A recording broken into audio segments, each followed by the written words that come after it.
আজ না হয় কাল তুমি যাইবা কবরে, যাওয়ার সময় দেখে বাঁচে রে, তোমার সবে রইল পরে, যাওয়ার সময় দেখে বাঁচে রে।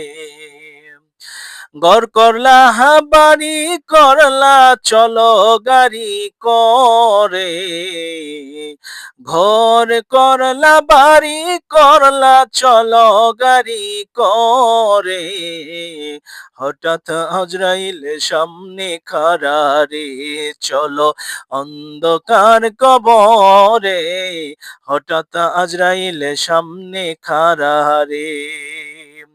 আজরাইল বলবে ও ভাই তুমি চলো তারা করে, কোনো বাধা মানিবে না রে, চলো অন্ধকার কবরে, কোনো বাধা মানিবে না রে। ভাই বোন বন্ধু আমার, অনেক আপনজন হারিয়েছেন, কাছের মানুষ, দূরের পরিচিত কেউ ইতিমধ্যেই চলে গিয়েছে। আমিও চলে যাব, আপনারাও চলে যাবেন।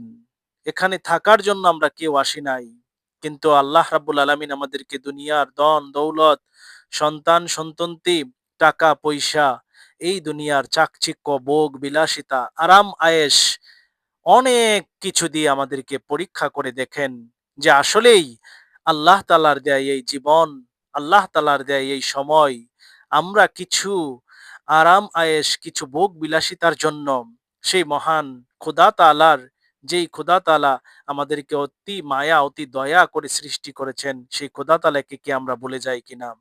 দুঃখজনক হলেও সত্য, এটাই বাস্তব। পৃথিবীর আমরা সেই আল্লাহ তাআলার দেয়া নিয়ামত পেয়ে, ভোগ বিলাসিতা পেয়ে সেই স্বয়ং আল্লাহ তাআলাকেই ভুলে যাই।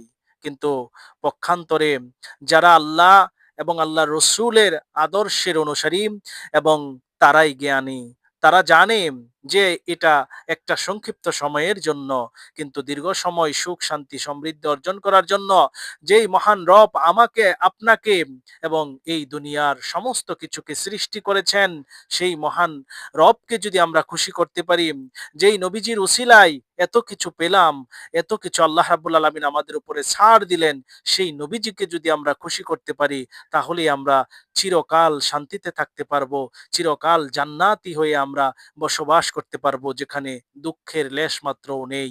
তাই আসুন সম্মানিত ভাই বোন বন্ধুরা, দুনিয়ার জমিনে এখানে যতদিন থাকবো, চেষ্টা করব যতটুকু সম্ভব হয় আমরা এখানে অবশ্যই যেন আল্লাহ এবং আল্লাহ রসুলের মহাব্বত অন্তরে নিয়ে চলার চেষ্টা করব এবং সেই মোতাবেক আমাদের জীবনটা পরিচালনা করব, তবেই ইহকালীন সুখ, পরকালীন মুক্তি মিলবে।